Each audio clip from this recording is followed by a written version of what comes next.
درود پاک کب کب کہاں اور کیسے کیسے کام آتا ہے۔ ایک بہت ہی خوبصورت واقعہ، بڑا ایمان افروز واقعہ ہے جو میں آپ کے سامنے پیش کرتا ہوں۔ ایک دوست نے اپنے ایک دوسرے دوست کو قرض دیا، اور جب اس نے قرض دیا تو وہ قرض ایک بڑی اماؤنٹ تھی، 3000 دینار۔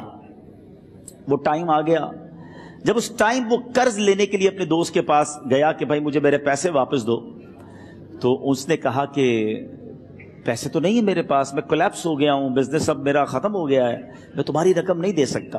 اس نے ایک اور ٹائم دے دیا اسے کہ ٹھیک ہے اب اتنے دنوں کے بعد میں دے دوں گا۔ وہ ٹائم بھی گزر گیا، اور جب وہ ٹائم بھی گزر گیا تو اس کے بعد اس دوست نے کہا کہ اب تو پیسے دے دو بھائی، میرا ٹائم پورا ہو گیا ہے۔ پھر نہ دے سکا ٹائم۔ آخر کار معاملہ جو ہے وہ کورٹ میں چلا گیا، قاضی کے پاس چلا گیا۔ اب قاضی نے جس کو پیسے دینے تھے اس کو بلایا اور کہا کہ بھائی آپ کو اس کے پیسے دینے ہیں؟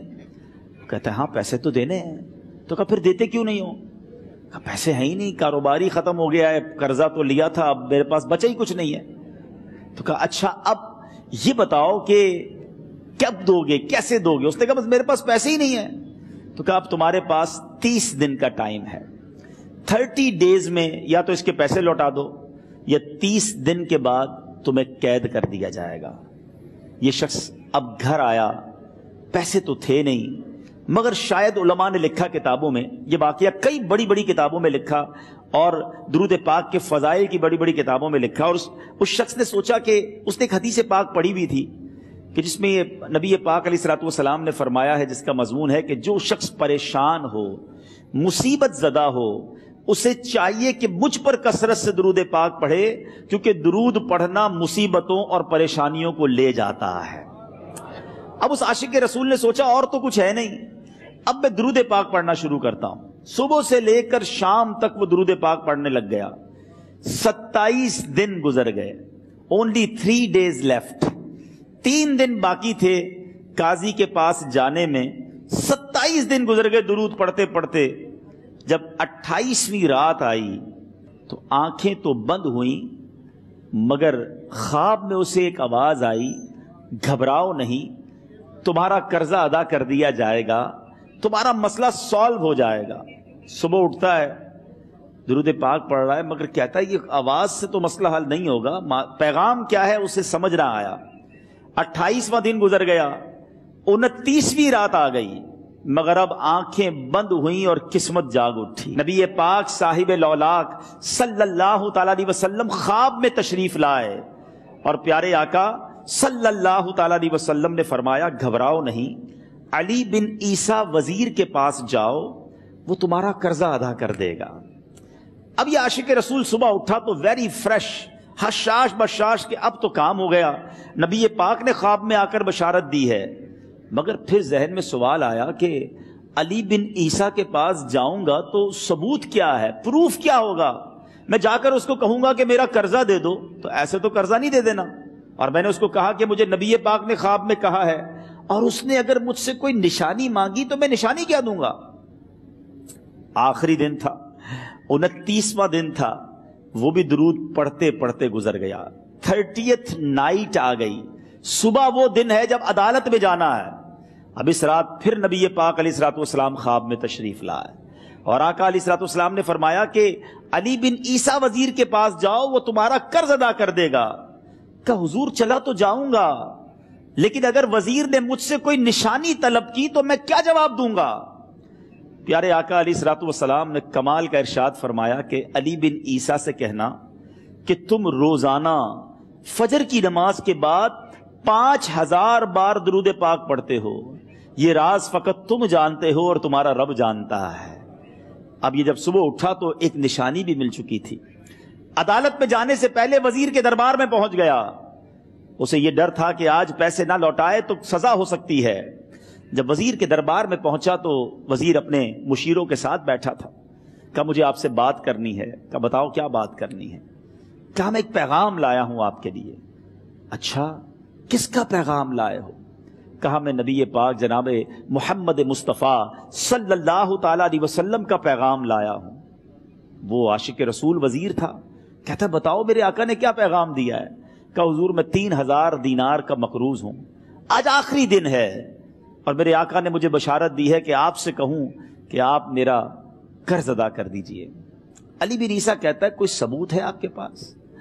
ہے کوئی دلیل بھی ہے آپ کے پاس؟ میں کیسے مان لوں کہ آپ کو نبی پاک علیہ الصلوۃ والسلام نے بھیجا ہے؟ عاشق رسول کہتا ہے خالی ہاتھ نہیں آیا، میرے آقا نے مجھے دلیل بھی عطا فرمائی ہے، مجھے ایک ایویڈنس بھی دیا ہے، اور پروف یہ ہے حضور کہ آپ روزانہ صبح فجر کی نماز کے بعد نبی پاک صلی اللہ تعالی علیہ وسلم کی بارگاہ میں درود و سلام کا نذرانہ پیش کرتے ہیں۔ جب تک 5000 کا عدد پورا نہیں ہوتا آپ اس وقت تک کسی اور سے بات نہیں کرتے، اور اے وزیر صاحب یہ راز صرف آپ کو پتا ہے اور آپ کا رب جانتا ہے۔ اللہ اکبر، وہ وزیر تو جس کو کہے نا جھوم اٹھا، ایسا عاشق رسول وزیر تھا جو روزانہ صبح 5000 درود پڑھتا ہو، اس کی تو عید ہو گئی نا۔ وہ کہتا ہے مرحبا یا رسول اللہ، میرے آقا نے میرے درود قبول کر لیے، اس سے بڑھ کر میرے لیے سعادت کیا ہوگی۔ اب یہ وزیر اپنے سیٹ سے اٹھتا ہے، اپنے کمرے میں جاتا ہے، تھوڑی دیر بعد واپس آ کر اس عاشق رسول کے ہاتھ میں 3000 دینار رکھ کر کہتا ہے حضور پہلے 3000 دینار تو نبی پاک کا حکم کی میں ادب سے بجا لاتا ہوں، میرے آقا نے جو حکم فرمایا یہ 3000 دینار آپ کو پیش کرتا ہوں، حضور ایک اور 3000 دینار لیجئے۔ میرے گھر آپ آئے، اتنی اچھی خبر سنائی، آپ نے قدم رنجا فرمایا، یہ 3000 اس کا نذرانہ ہے، اور ایسا کیجئے 3000 اور لیجئے، اس سے اپنے بچوں کے لیے کچھ چھوٹا موٹا کام شروع کیجئے اور ایک وعدہ کر کے جائیے، آج کے بعد زندگی میں آپ کو جب بھی کوئی کام پڑے میں آپ کا بھائی ہوں، مجھے یہ خدمت کا موقع دیجئے گا۔ اللہ اکبر، وہ مقروض جو ایک رات پہلے 3000 دینار کا مقروض تھا، ہو سکتا ہے اس کے بیک آف مائنڈ یہ بھی چل رہا ہو کہ اب شاید کل میں نے جیل میں جا کر عدالت میں جا کر گرفتاری دے کر جیل میں جانا ہے، مگر اب 9000 دینار ہاتھ میں ہیں۔ عاشق رسول جھومتا ہوا نبی پاک کی یاد میں گھومتا ہوا اب عدالت میں پہنچا۔ عدالت میں everybody expecting over there کہ آج اس نے آنا ہے اور آ کر کہنا یہی ہے کہ پیسے تو نہیں ہیں، گرفتار کر لو، مگر جا کر اس عاشق رسول نے 3000 دینار جج صاحب کے ہاتھ میں رکھ دیے۔ قاضی کہتا ہے پہلے تو یہ بتاؤ پیسے آئے کدھر سے؟ تم تو کہتے تھے غریب ہوں، تم تو کہتے تھے کاروبار نہیں ہے، ایک مہینے میں اتنی بڑی رقم کا انتظام کیسے ہو گیا؟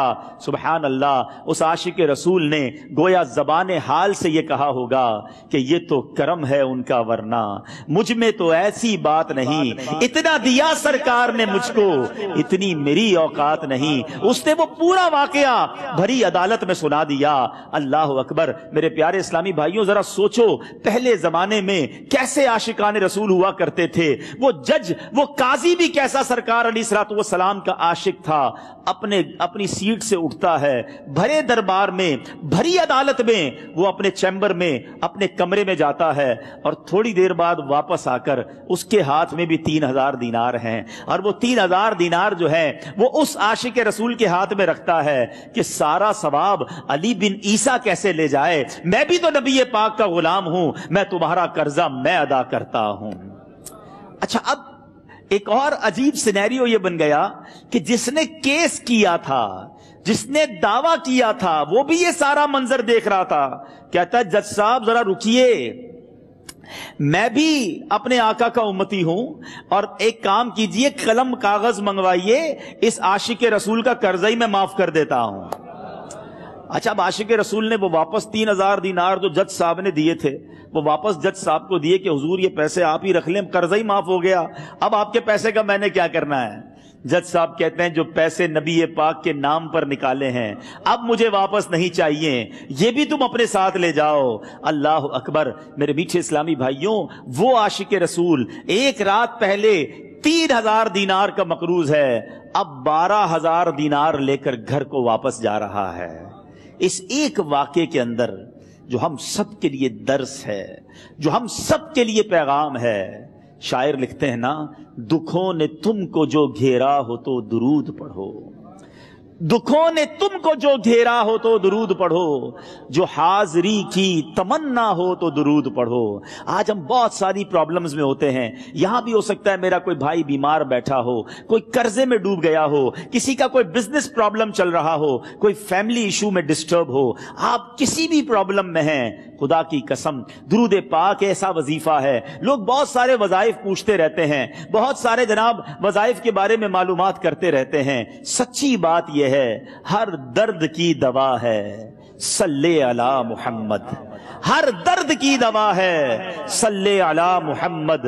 تعویذ ہر بلا ہے صلی علی محمد. تو خدا را اپنی زندگی میں درود پاک کو شامل کر لیجئے, اور آپ بلیف کریں جب آپ نے کثرت سے درود پاک پڑھنے شروع کر دیے, آپ اپنی آنکھوں سے دیکھیں گے آپ کے پرابلم دور ہو رہے ہیں, آپ کی صحت اچھی ہو رہی ہے, آپ کے قرضے اترنے شروع ہو گئے ہیں, روزگار میں آپ کے برکت ہونا شروع ہو جائے گی, آپ کے چہرے پہ نور آنا شروع ہو جائے گا, آپ کی زبان میں اثر آنا شروع ہو جائے گا. صلو علی الحبیب صلی اللہ تعالی علی محمد. مجھے اپنی اور ساری دنیا کے لوگوں کی اصلاح کی کوشش کرنی ہے.